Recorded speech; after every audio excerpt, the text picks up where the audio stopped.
Совет на Европа и одлуките што се носеа во Советот Европа, кои драстично ги сменија целата политика што Европската Унија ја води во однос на надворешната политика, но исто така и на функционирањето на истата.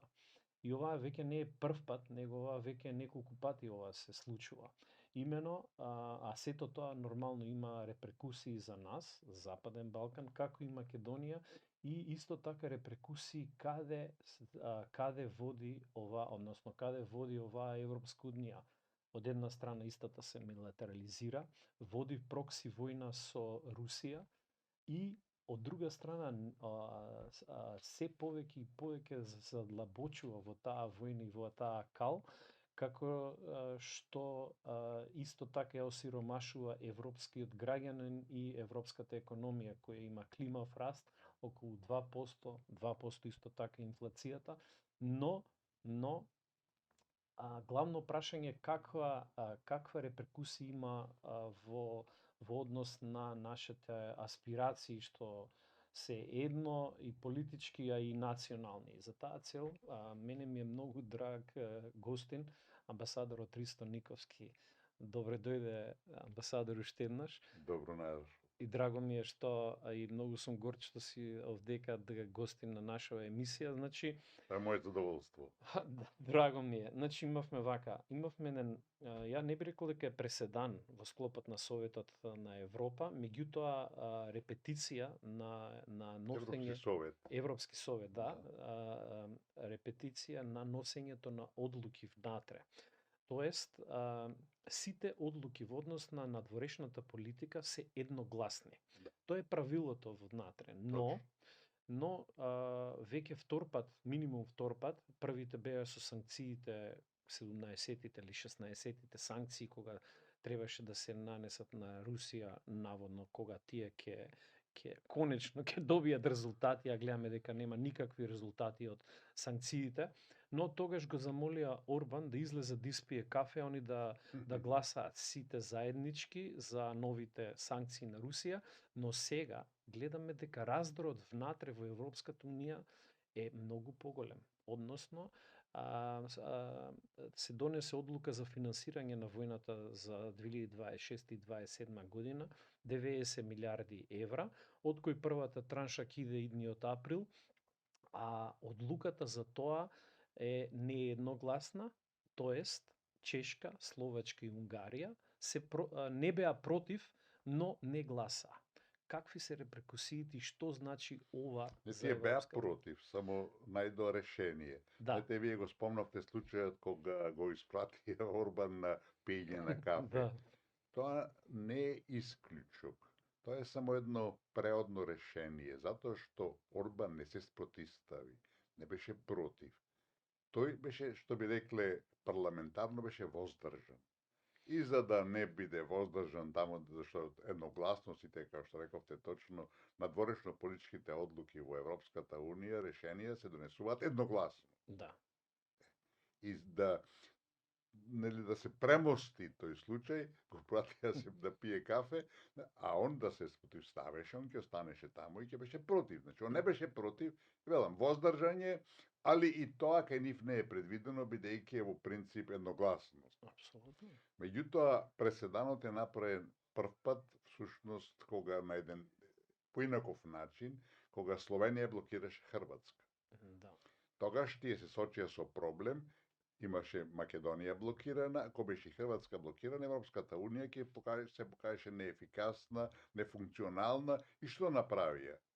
Тие го премостија случајот, проблемот уште не е решен, ги натераа на арбитража, прошот остана отворен. Значи, Европската Унија си го реши проблемот, сега вие што сакате таму колете се, песете се, разбирате. Меѓутоа овде првиот преседан е направен всушност кога на Украина и дозволија да почне, така викаат сега, технички преговори, иако Орбан беше апсолутно против.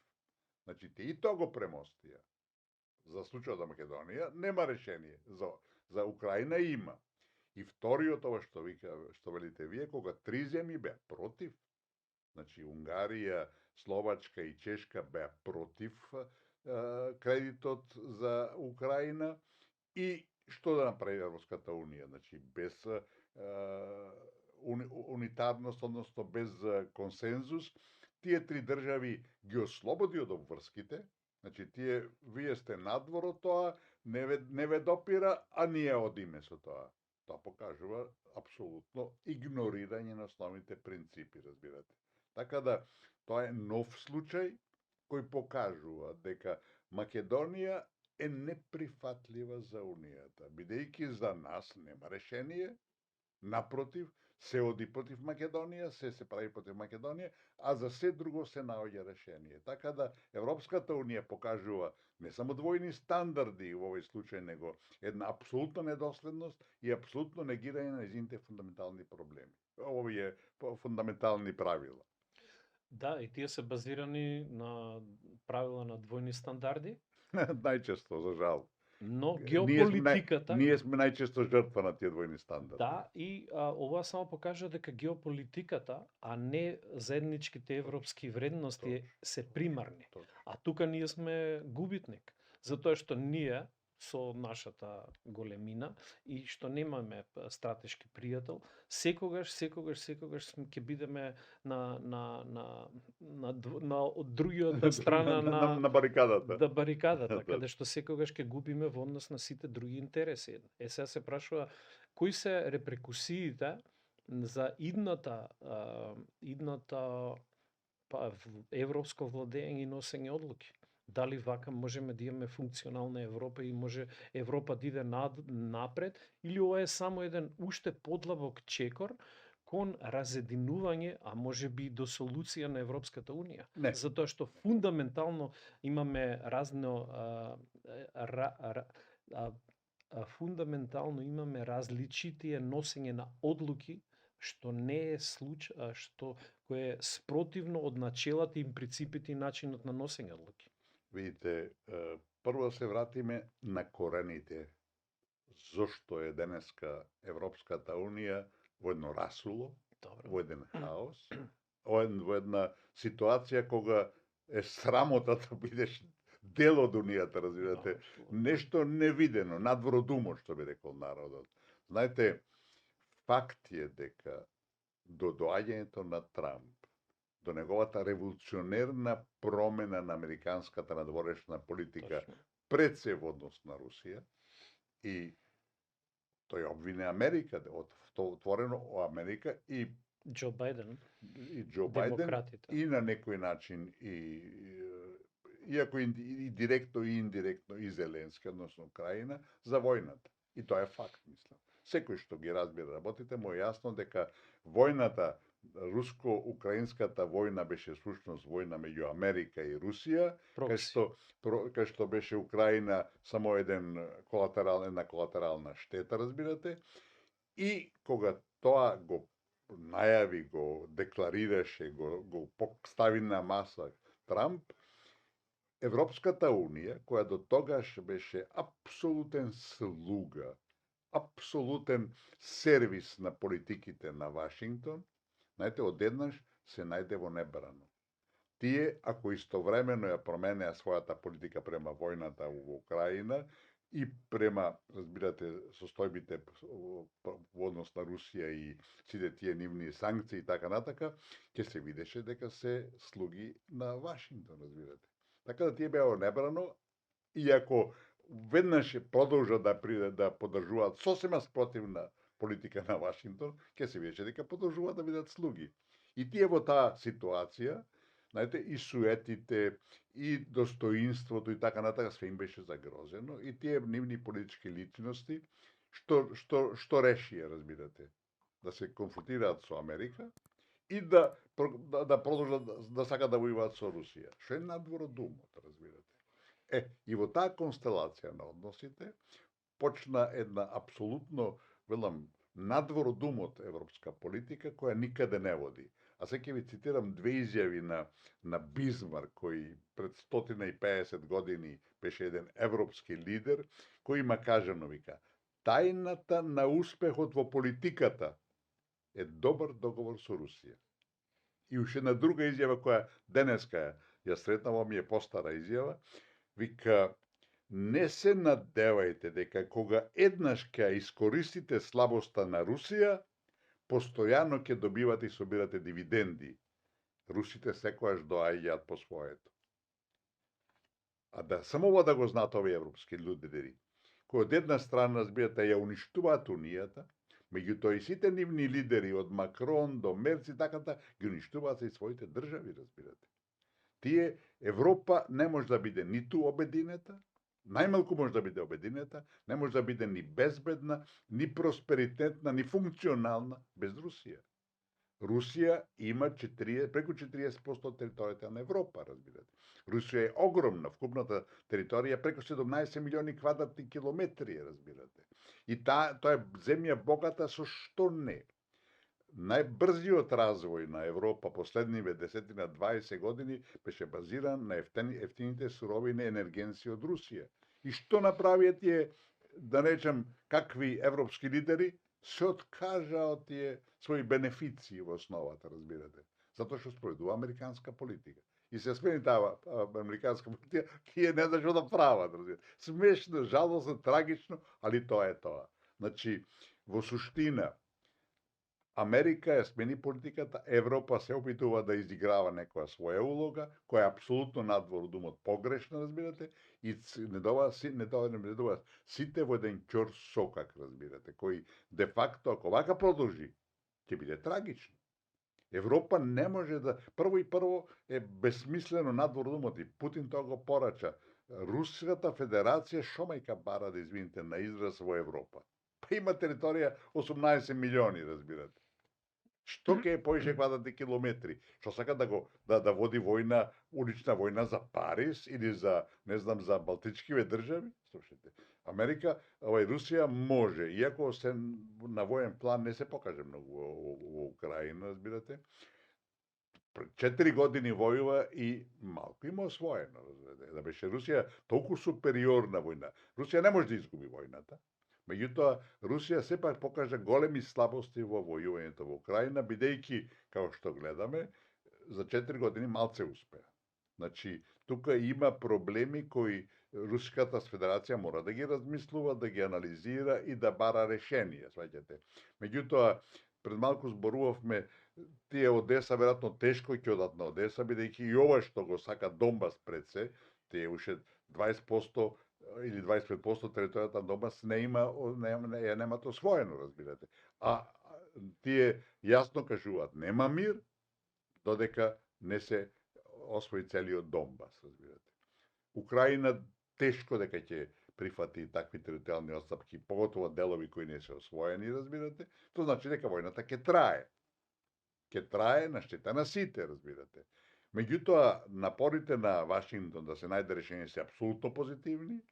Тие продолжуваат напори и мислам, чекор, сега на најновите изјави се дека се на чекор до решение и дај Боже да е така. Меѓутоа, знаете, Москва никогаш нема да прифати прекин однос, на што почетокот беше и Трамп, како му беше како една цел да се постигне. Русија или ќе ја заврши војната, или ќе се војува понатака. Таа освојува територија, меѓутоа не со некоја голема брзина, али ги освојува. И велам, а најстрашно во целата таа ситуација е, не дај Боже, да победи Украина.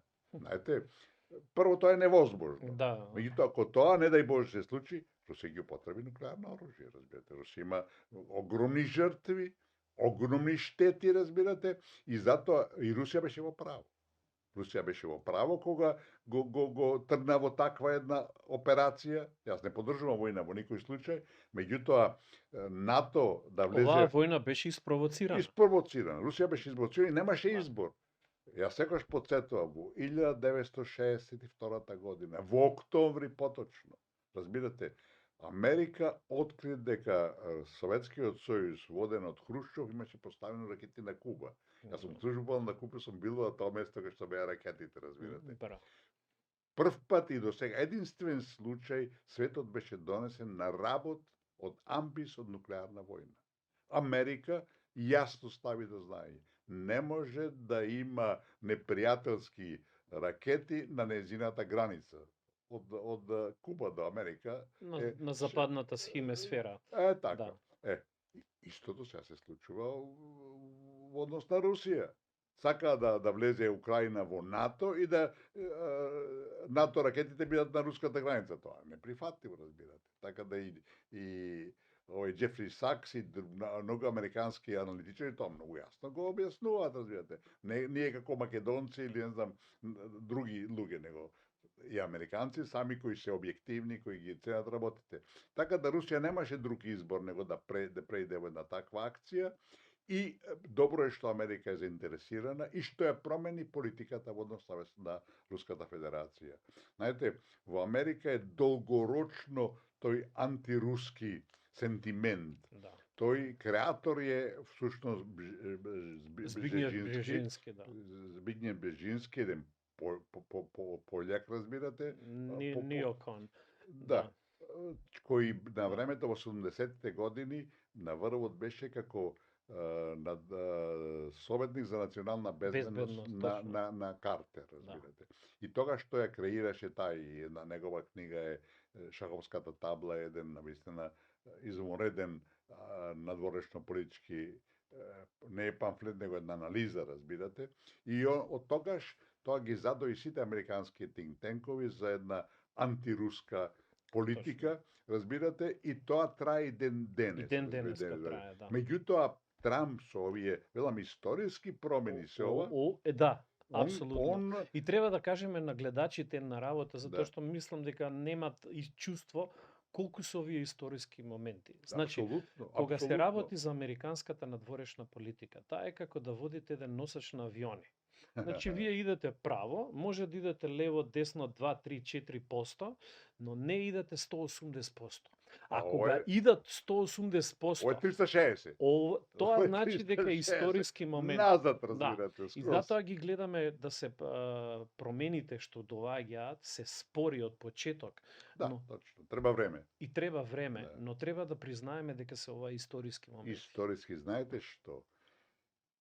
До тогашната, до Трамп, американска политика беше конфронтација со Русија и со Кина. Точно. Главните ривали, уствари се уште поголем ривал на Америка е Кина, разбирате. И овој, како се вика, Кисинџер, еден врвен дипломат на 20 век, има кажано, со ова американска политика, војната меѓу Кина и Америка е неизбежна. А логиката, филозофијата на Трамп, геополитиката, ако сакате, е ако одиме во војна, ќе се уништиме едните и другите. А он е трговец и е прагматичар и вели, треба да соработуваме. Зашто да војуваме, кога можеме да соработуваме и тие да имаат ќар и ние да имаме ќар. Зашто кога одиме во војна, тоа е жртви, луѓе, материјални губитоци и така натака, разбирате. И на врз таа основа тој промени својата политика пред и во однос на Русија и во однос на Кина, што веламе е не 180, 360, комплетно, разбирате, во спротивен правец. И Европа тука не се снајде.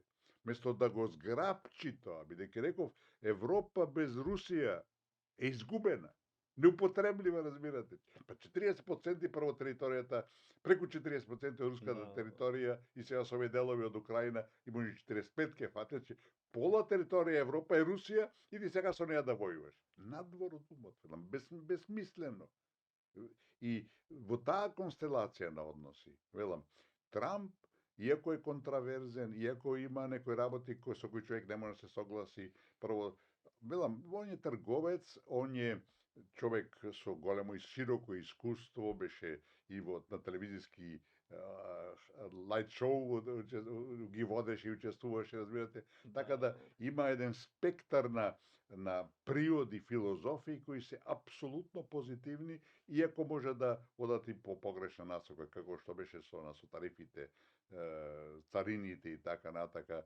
Во добар дел тоа и во однос на Венецуела, иако тука може да има и некои основи, во принцип Гренланд е тука на свој начин, али велам, во целина е драматична промена на светската геополитика во интерес на еден траен мир и разбирање во кој Европа апсолутно се изгуби. Иначе, вие спомнавте дека и Европската Унија, односно може да биде на некој начин доведено прашање, видите, тоа е цивилизацијско достигнување и таа нема во никој случај да биде доведено прашање, макар се свела на 5 членки или 3 членки од сегашните 27, али ако таа сега место да се конфронтира и со Русија и со Америка, не почне самата да се реформира на начин да се прилагоди на новите светски постулати, ако сакате, таа ќе оди прудолу. Меѓутоа, велам, тоа е цивилизацијско достигнување затоа што двете светски војни започнаа во Европа и Европа имаше и 100-годишни војни се водеа. Овај проект беше нов, позитивен, по многу што, велам, цивилизацијски, меѓутоа, ова што сега го прават, ги уништуваат таа база на Европската Унија, меѓутоа мислам дека тоа е привремено и набрзо ќе дојдат, ќе се освестат или ќе дојдат нови луѓе кои ќе трнат во права насока, а тоа ќе биде во интерес на сите, и вклучувајќи на Македонија. Кои се последиците на ваквото носење одлуки врз нас? Затоа што немаме принципиелна политика во однос на правилата како што се од Европска Унија, него имаме геополитика и интереси на одреден мал број на земји кои успеваат таа политика да ја наметнат на остатокот, а оние што се противат, па тие се ќутат. Тоа е сегашната констелација на моќ и носење одлука. Кај сме тука ние во однос на декларативната можност за безалтернативна Европа?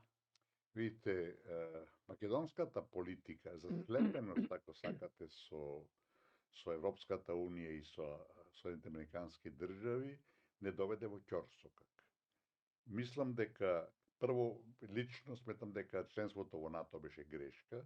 Ние мораме да водиме некаква побалансирана политика, бидејќи на тој начин, разбирате, ние завземаме став кој е во основата антируски. Апсолутно. И со тоа се декларираме во една апсолутно погрешна насока, бидејќи, знаете, Запад, со кој ние слепо, нели така, се поврзуваме и мислиме дека ништо друго не постои, никогаш не го потребали нашето уставно име.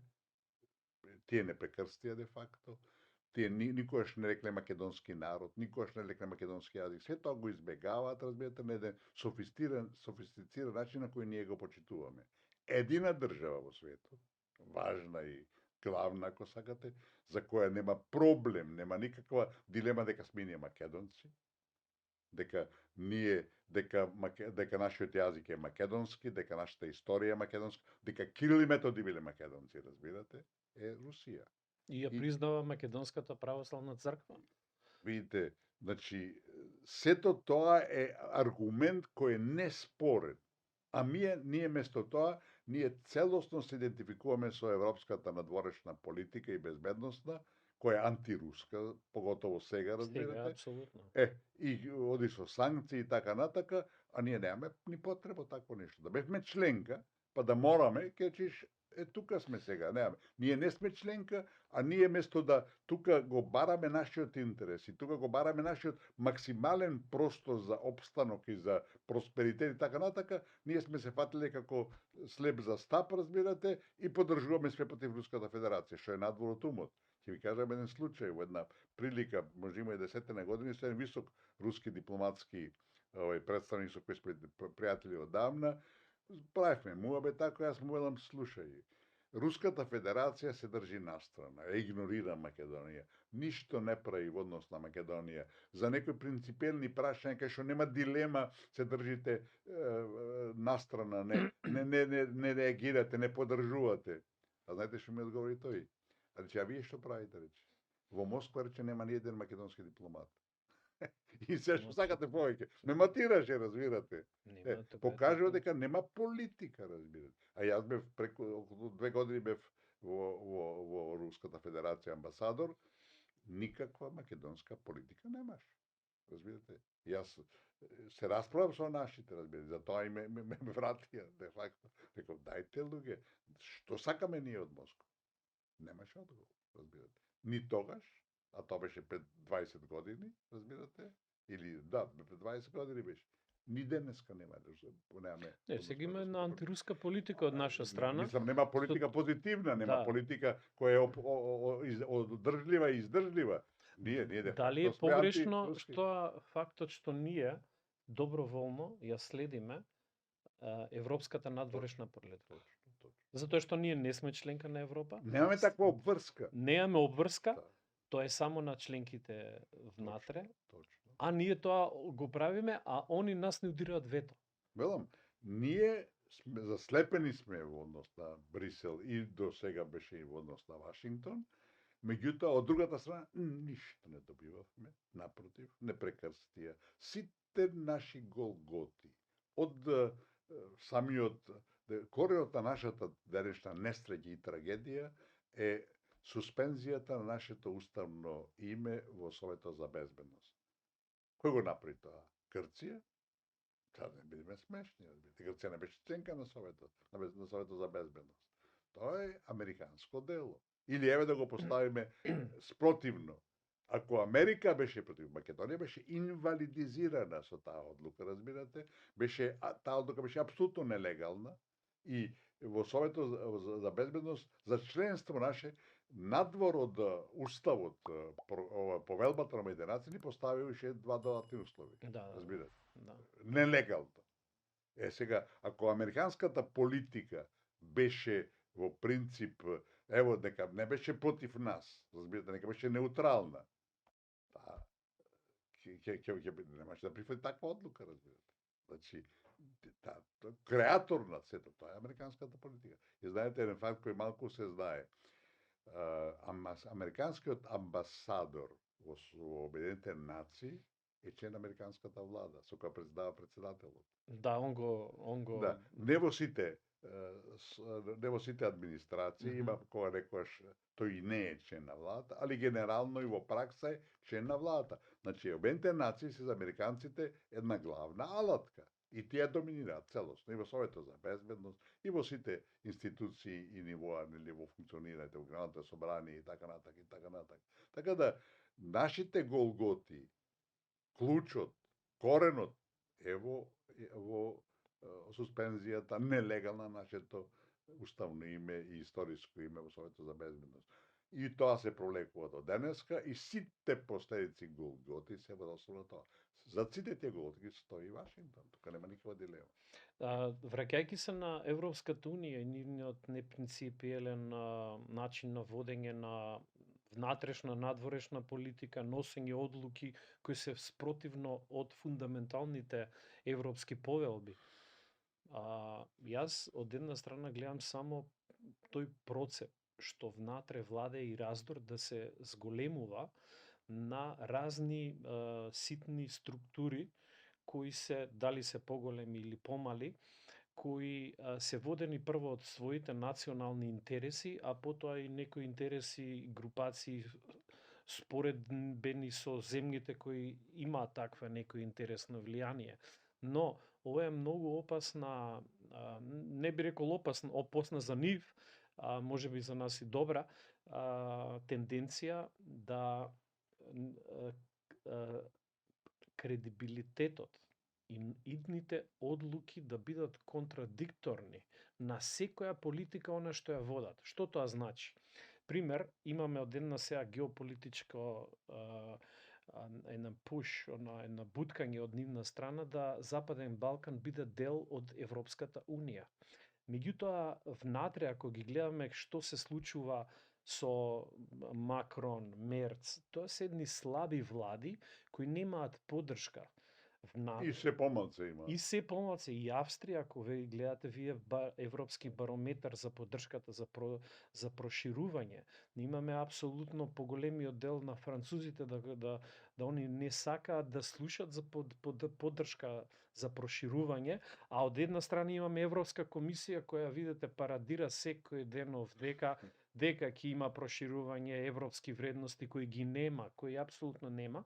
И ваквата политика може да им се врати назад, затоа што, еве, 2026 кога Црна Гора ќе биде официјално, кога ќе заврши Нема шанс. тогаш Нема теоретска шанса. тогаш се поставува прашањето дали ќе има влез на овие две Нема и нема кои се ќе теоретска бидат шанса. последиците. Нема теоретска Јас шанса. верувам дека нема да бидат. Меѓутоа, тоа ќе биде удар на кредибилитетот, на проширувањето, на политиките на Европската унија што ги води овдека. И Видите, тоа ќе биде како еден повратен удар за нив. видите. Прво, Европската унија нема да се шири. Уште долго време. Второ, 62% од французите. Тоа беше пред некоја година. Тоа не се менува, се може биде само уште поголем овој тој процент се против проширување на Унијата. Апсолутно, да. 61 против германците се против проширување. Со други зборови, тоа нема такво нешто. Кој германски и француски политичар ќе оди на проширување кога маса од народ е против него, значи да се потпише смртна пресуда, разбирате, да се самоуништи. Тоа е првиот дел од приказната. Вториот од приказната е ево да надиме подалеку. Минатата недела, да, или ова недела, во вторникот, кој беше мината, се не ни важно. Во вторникот беше самитот Европска унија, Западен Балкан. Ја Западен не го потребувам, тоа е пежоративно, апсолутно неприфатлив и Балканот. На тој самит Србија прв пат го бойкотираше, со право, затоа што почна да се мешаат малце понагласено. Да. Цело време се верглаше проширувањето е сега актуелно, 28, 30, не знам, Украина, вамо, тамо. Утредента беше Европскиот совет.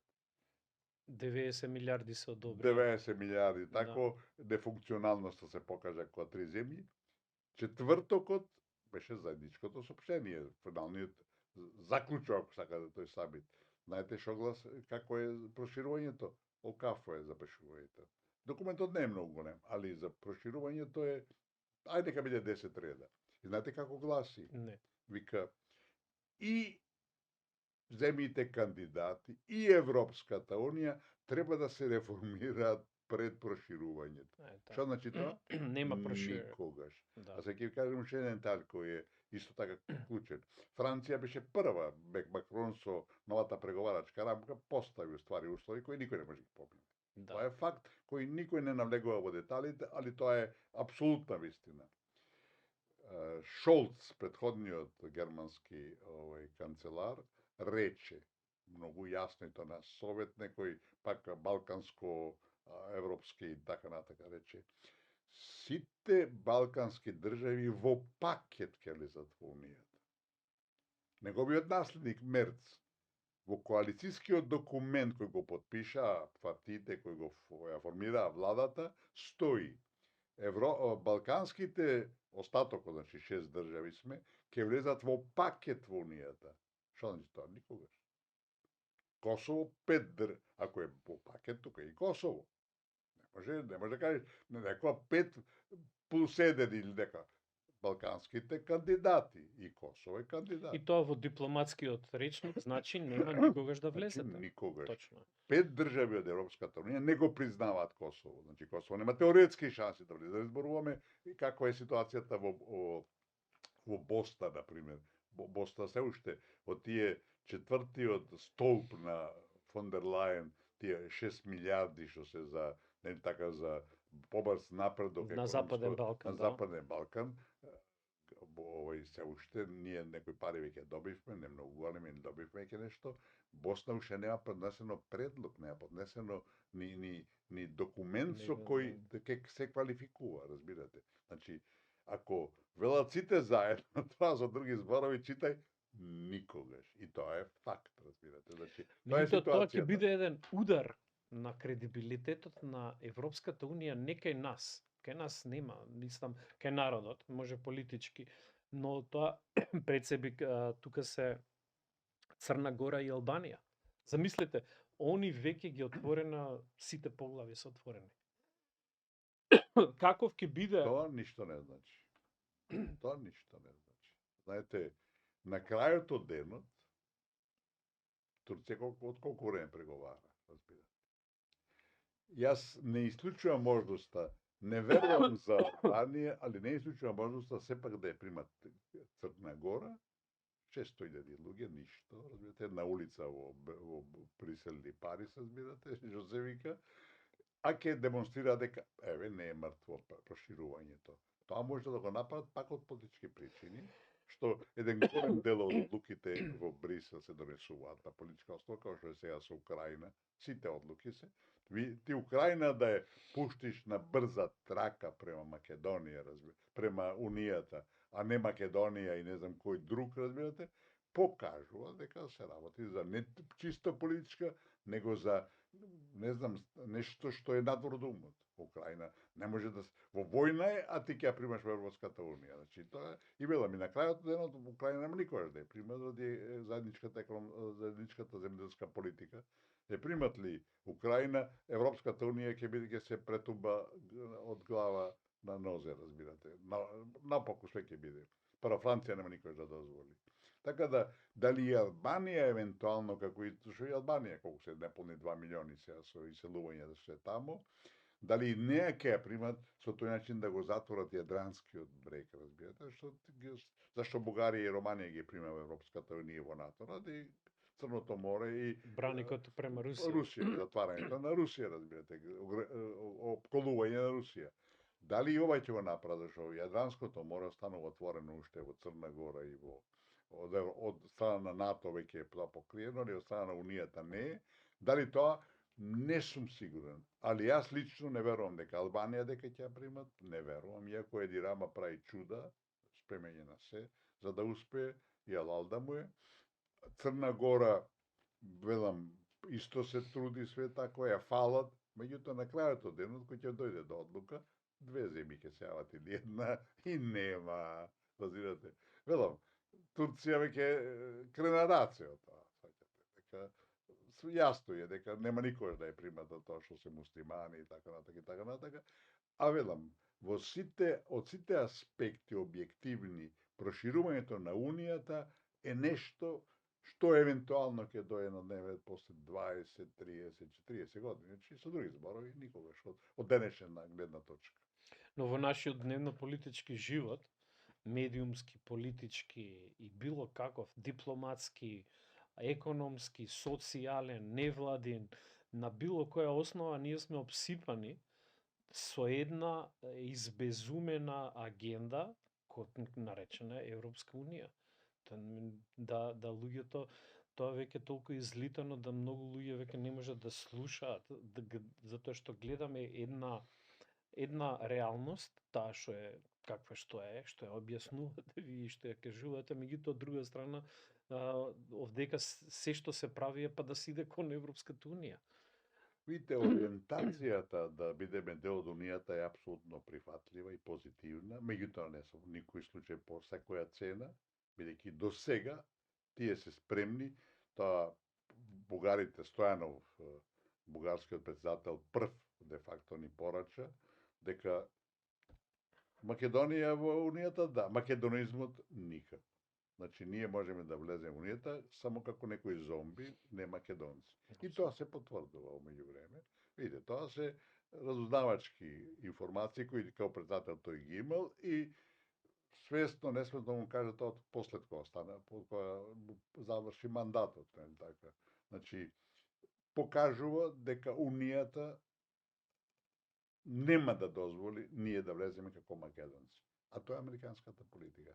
Моја теза е дека веднаш по распадот на Југославија, стратегијата американска во однос на Македонија беше затворање на така нареченото македонско прашање, бидејќи немаме никој не го истражува тоа, нема никакви информации, директни показатели врз основа на што е, која е основата на таква американска политика.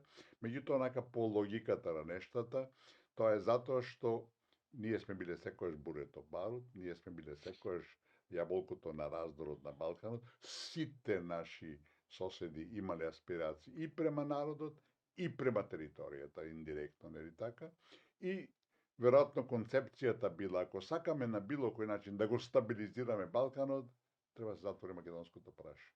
И мислам дека нивната главна задача, главната цел, главниот план, ако сакате, главната намера, значи, по распадот на Југославија се затвори македонското прашање и оваа бугаризација која сега е актуелна. Зашто Бугарија бара, мислам, 3504 беа на пописот, бугари да влезат во уставот. Тие барат и некои наши идиоти, извините на израз, велат, ако ги ставиме бугарите во уставот, тие мислат како малцинство, бугарите не барат малцинство, него конститутивен народ, дека со тоа ќе сме го решиле проблемот, еве има македонци, има бугари. Па ние не ги игнорираме бугарите, тие нас не игнорираат. Тие, ако не стават македонците во уставот, тоа значи дека проблемот е надминат, не ако ние. Разбирате? Такви небулози кај нас и тоа луѓе кои не се да речете од улица, напротив, истакнати политичари, интелектуалци тоа го тврдат.